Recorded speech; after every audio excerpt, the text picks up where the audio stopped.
เ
aceasta.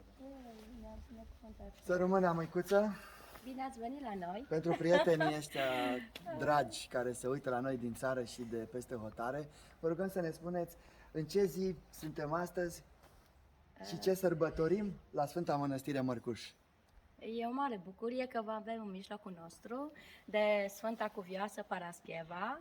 Știu că sărbătoarea de la Iași e mult mai încununată și cu foarte mulți oameni, dar și noi, prin mijlocirea Cuvioasei, am reușit să facem Sfânta Liturghie și să o sărbăm așa cum se cuvine să fie sărbată o sfântă, care este ocrotitoare a tuturor românilor, ci nu numai, și peste hotare. Și ocrotitoarea tuturor celor care are credință la ea și se roagă să mijlocească la bunul Dumnezeu pentru noi, păcătoșii. Așa este și este și o zi a numelui Parascheva. Da. Sunt oameni care se numesc Parascheva și le spunem... Le dorim tuturor la mulți ani și Cuvioasa Parascheva să-i ocrotească în toate. Doamne ajută! Și pe toți, nu numai pe cei care poartă numele acesta sfânt. Multă lume este atașată și noi am fost la Iași de mai multe ori și astăzi am văzut, chiar spuneam Maicii Starețe, Serafima, că este un sobor de episcopi atât de mare, am impresia aproape că tot sinodul acolo a fost o încântare să văd pe canalele de televiziune așa un mare hram. Dar revenind la Mărcuș, noi am fost plecați anul acesta, am colindat un pic și am văzut că sunt lucruri noi aici. Măicuță, v-ați mișcat atât de repede, ce s-a făcut? Asta, anul acesta?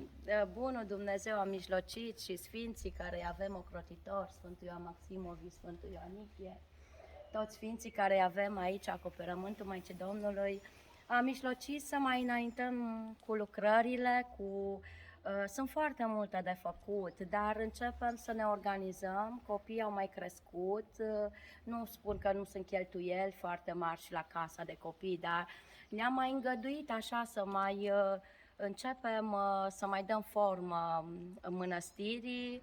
Sunt foarte multe lucrări de făcut la această mănăstire, avem gardurile care, uite, cu ajutorul Dumnezeu și a Sfinților și a Maicii Domnului am început, chiar în vara aceasta, chiar e minunat cum a lucrat Dumnezeu, dar fonduri sunt puține, a trebuit să facem tot felul de de improvizații ca să înaintăm cu lucrările. Parcarea a costat foarte mult, s-a ajuns la 25.000 de euro, pe care nu i-am avut și nici pentru gard nu am avut. Am luat împrumut, aceste sume s-au adunat. Acum avem foarte mare nevoie de lemne, după cum vedeți este un fric umplit. La casa de copii am reușit să mai încălzim cumva, facem focul de 2 săptămâni, dar la restul trebuie să ne limităm că nu avem. Toate sunt scumpe și de asta fac un apel, dacă s-ar putea fiecare cu bănuțul văduvei, dacă s-ar putea să contribuie, avem foarte, foarte mare nevoie de aceste donații. Vine iarna și e un pic mai greu. De aceea cred că dacă s-ar putea să mijlocim la bunul Dumnezeu, să ne ajute să putem să strângem și datoriile, să le putem da înapoi și să ne mai continuăm și lucrările, să le finalizăm până la urmă, că asta e foarte important pentru mănăstire, pentru siguranța noastră, pentru siguranța copiilor. A trebuit să investim într-un gard destul de scump, dar fără el nu se poate. Să știți că vă mulțumesc că ați precizat asta. Chiar am vrut să vă întreb cum vă descurcați cu banii, dar ați spus. Destul de greu. De aceea o să pun avem nădejde la Dumnezeu. Am să pun, dragii mei, la acest video, pe acest canal, uitați-vă jos, acolo la mai multe. Și conturile. Și eu să vă dăm conturile și adresa, contactul, ca să putem ajuta fiecare după cât poate. Pentru că aici este un loc binecuvântat, noi știm de atâția ani de zile, de zeci de ani deja s-au adunat. Slujbele se fac zilnic. Slujbele se fac zilnic, așa, și aș vrea să vă spun că dacă puteți și veni, pentru că este aproape de Brașov și de Sfântul Gheorghe. Vă așteptăm Deci cu mult nu drag. este o distanță atât de mare, ați ajuns la Brașov, ați mers la Poiană, dați o fugă aici, este aproape de localitatea Prejmer și ajungeți, vedeți un loc minunat, cu Valea Mărcușului de o splendoare rare, plus că aici a și slujit părintele duhovnic Nil Efrim, binecunoscutul părinte, și veți vedea și fetele care încă mai aveți acum, fete, spuneți două, trei cuvinte despre casa Ce să aceasta. spun, mulțumim Sfânta Domnului Justina. că ne-a ajuns până în aceste zile, deja fetele sunt majore, sunt la liceu, au 19 ani, am început seria cu 19 ani, Doamne ajută. sunt ultimul an de liceu și mulțumesc Maicii Domnului că m-a ajutat și m-am vrednicit să ajung până aici, ca să le duc până aici. Și sper că și în continuare Bunul Dumnezeu ne va călăuzi și le va călăuzi și să vor alege un drum bun. Cu atât mai mult, Ne dragii mei, dăjduim. da, cu atât mai mult să ajutăm, pentru că sunt două instituții deja aici, biserica Exact, și și Căminul. Căminul de fete cu hramul Sfânta Justina. Vă mulțumim, să rămână. Și avem și un punct când avem și moaștele Sfinților Ioan Maximovi și Sfântul Ioaniche, care mijlocesc pentru noi și pentru noi toți.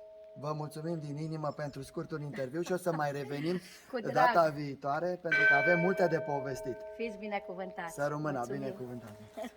Oh, Doamne! Tare nu mă pricep eu, da? Nu vreți să mâncați ceva?